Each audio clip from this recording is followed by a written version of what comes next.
Next, we're turning our attention to a remarkable achievement for a North Clare singer who's making waves on the world stage. Ballyvaughan Soprano Naomi Louisa O'Connell has received an historic double Grammy nomination, placing her alongside some of the biggest names in international opera. Nominated for 2 contemporary opera recordings, including one with strong Clare roots, Naomi began her musical journey with the Lismorahaun Singers and now finds herself heading to Los Angeles for music's biggest night. Naomi Louisa O'Connell, a very good morning to you and congratulations. Thanks so much. Yeah, thanks for having me. Has it reached the point yet where people congratulating you on being nominated for 2 Grammys feels semi-normal, or does it still sound a bit weird every time? I don't think that's ever going to feel normal, honestly. I mean, it barely feels real.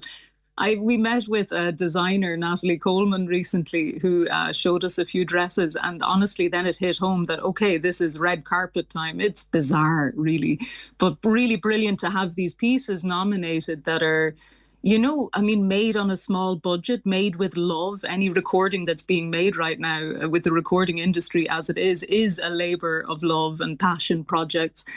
And we're nominated alongside the Metropolitan Opera, Boston Lyric, Philadelphia Opera. It's like we're playing with the big lads, you know, and these two operas are just very edgy, very new. And this is the first Irish opera that's ever been nominated. And that's Emma O'Halloran and Mark O'Halloran's work, Trade Mary Motorhead. And of course, Mark is from Ennis. So it's just brilliant to be recognised globally now for this work. Yeah, I mean, as you say, the best opera recording category, it's usually dominated by the huge institutions like the Met Opera. I mean, I guess, look, regardless of whether you win or not, given the scale of those operas, I think the nomination is what it is. Yeah, exactly. I mean, because it'll now put these operas on the map in a way, and these composers on a map, and increase the listenership, which is what we want. Because I mean, we really want to get more work out there. I'm excited for the next thing that Emma writes. I'm excited for the next thing that Mary Kiyujiman writes. It's all about that. But the other interesting thing about it, which isn't usual this year, is that the best opera recording can be anything, yeah? It could be Tosca, it could be Carmen, it could be all of these war horses of the opera stages. Every single one nominated this year is contemporary, has just been written. And I think that's very exciting, because it means that opera, which can sometimes, you know, have this reputation for being a little old-fashioned, is alive, it's thriving, it's really, it's up there with contemporary discussion, and it reflects our society back to us in a very interesting way. Yeah. And as you mentioned, Trade Mary Motorhead, the Clare connection. Mark O'Halloran has been on the show many times and joined us the year before last to talk about it, and also the music composed by his niece Emma. What has it been like to work on a project that's so deeply rooted in home in Clare? It's a gift, honestly, because it doesn't cross your table every day, you know, and I get to sing in my own accent. I get to explore these characters where I know where they're talking about. There are these wonderful moments, let's say like in Trade, for instance. I think Mark's writing is just stellar. It's so gritty and real, and he cuts right to the heart of an issue, but in language that we recognise. The differences with that, let's say with in Trade, when we performed it in the States, it premiered in New York and then it went to LA Opera.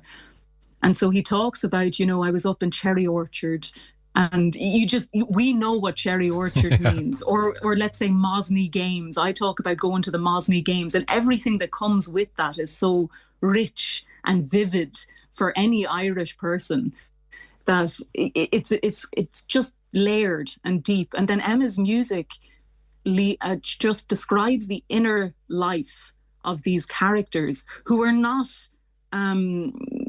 verbal, and, you know, I mean, they don't say as many words as you would in a play. In a play, you can speak and speak and speak, and that's how you get into the depth of it. But in an opera, there are these moments where you realise how big their lives are inside them. And that's what I find fascinating, is just how well those two have worked together and created these pieces. It's so exciting to perform them on stage. I mean, we did it in Glore. That was our best night, I tell you. When we brought it to Ennis, and in front of that audience, they just shone on our tour when we did that. And it was recorded in Kilkenny. So the recording that is now released was a live recording. that is now, globally recognised. It's great. Your second nomination is for Adoration. How does that opera differ in tone or style from Trade Mary Motorhead? Completely different.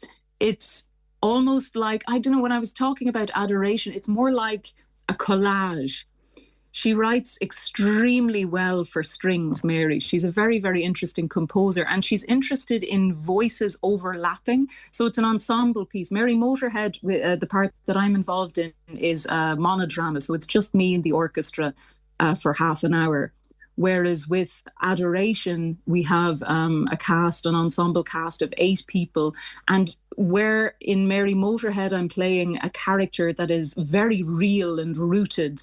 This character, Rachel, that I play in the other opera, is almost a memory. She comes in as the memory of the mother of the protagonist of the piece. And it dives into difficult issues about terrorism, about blame, violence in the community. It's extremely different. Also very, very interesting to play. I learned a lot about myself as a performer in both pieces.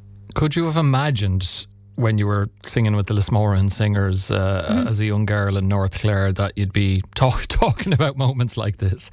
No, it's mad, I mean, but honestly, ever since I went to Archie Simpson and had my first few singing lessons, I think it was 3 singing lessons in or 4, and we were working on the Italian arias books, and I knew that this was something that I wanted to do. It was like turning a light on inside me.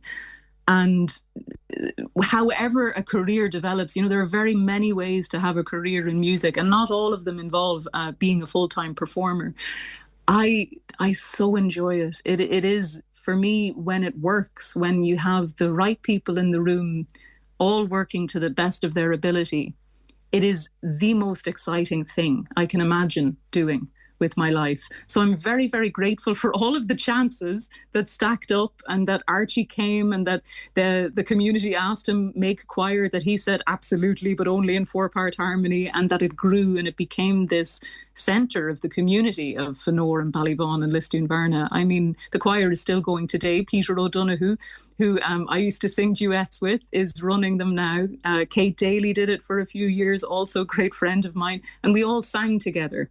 And Archie, I mean, I think there are 8 or 9 people that went on to study music just from this one person deciding to come and live in Clare and share his talents with the world. So it's this ongoing thing. I'm also enjoying now, at this point in my life, I've been asked to judge a few competitions, singing competitions here in Dublin, and seeing the young talent that's coming up is also extremely exciting. It just never stops. People will always be making art.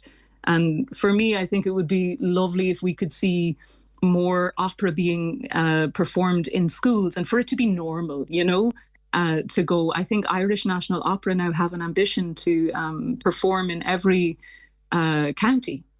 This following year, they will have performed in every county of Ireland. And I think that's a great ambition and worthy of chasing. Well, you're certainly putting it in the shop window with these double Grammy nomination, that's for sure. Look, we wish you the very, very best on the 1st of February when the Grammy Awards take place in LA. And thank you so much for joining us on Morning Focus, Naomi Louisa. It's a pleasure. Thank you. Thank you. That's Naomi Louisa O'Connell, who's up for 2 Grammys for Trade Mary Motorhead and Adoration. And let's hear a little excerpt from Mary Motorhead and Naomi Louisa O'Connell in action.